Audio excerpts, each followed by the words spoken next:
Our organization primarily focuses on issues, as many of you know, of public education, K-12 education reforms, consumer-focused healthcare and health insurance issues, promoting a restructuring of a fair and progressive tax policy in New York State, and many federal issues supporting our nation's social safety net.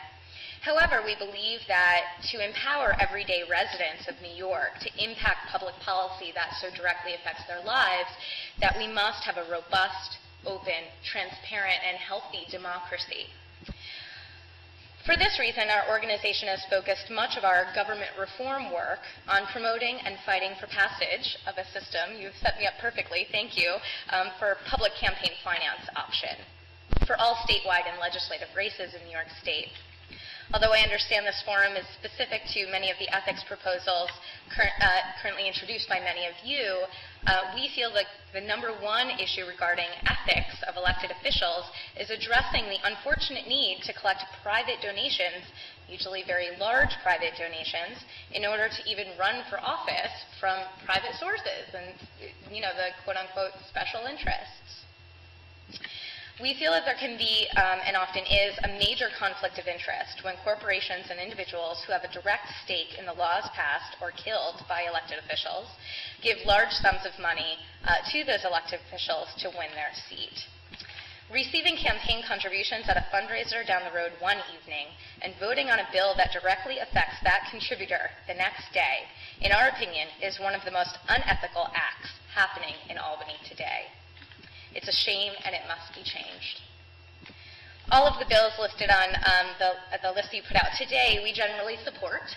I leave it to my colleagues present on also with us today who are much further expertise than me to talk about the specifics of those bills, although I'll just highlight a few. We think, you know, Senator Kruger's bill S-2333 that forfeits pensions of those who have, you know, been kicked out of the legislature for criminal acts is a no-brainer, really common sense legislation. Obviously, the S-3053, the bill that requires additional disclosure from lobbyists, is obviously a very good idea. Senator Adabo's bill S-1565 that prohibits political contributions by businesses that have been awarded state contracts is brilliant, very necessary. But many of the, you know, like I said, many of these bills are no-brainers. In fact, many of these things are incorporated into public financing or campaign finance overhauls in other states, like Connecticut, that passed their major campaign finance bill in 2005, after, I might note, a governor went to jail on campaign finance corruption charges. It took that much and a lot of grassroots organizing.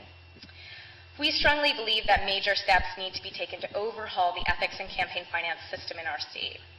This should not be piecemeal. It should not be just one bill here and there. These are Band-Aids on a broken system, and we need to throw it out and create a new system. You know, we strongly urge, Citizen Action New York strongly urges the State Senate and Assembly, as well as Governor Cuomo, to put forth a package that overhauls something that would impact candidates at the point they enter the system, right?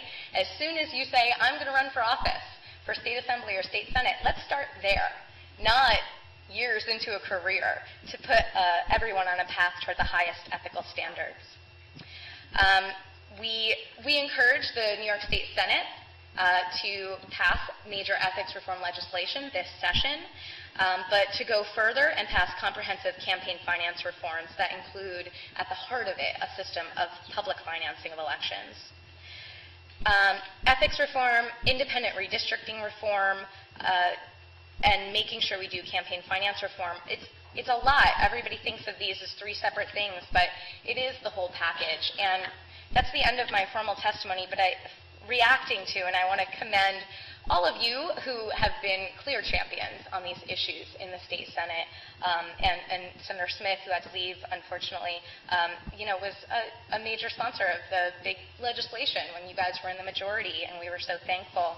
I also want to say thanks to my colleagues like Barbara Bartoletti, who, thank goodness, know the history and have been doing this for so many years. I'm only 6 years in, and I'm ready to throw my hat in and say, enough. And I think that's where the public sometimes feels, but they also know how important this really is. And I would urge you to be in a place where if Barbara's right, and to her grassroots she says, if we just did all these reforms, all the other critical issues you care about would be dealt with in such a different way.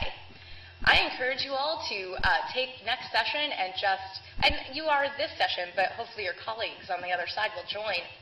Make it a reform session.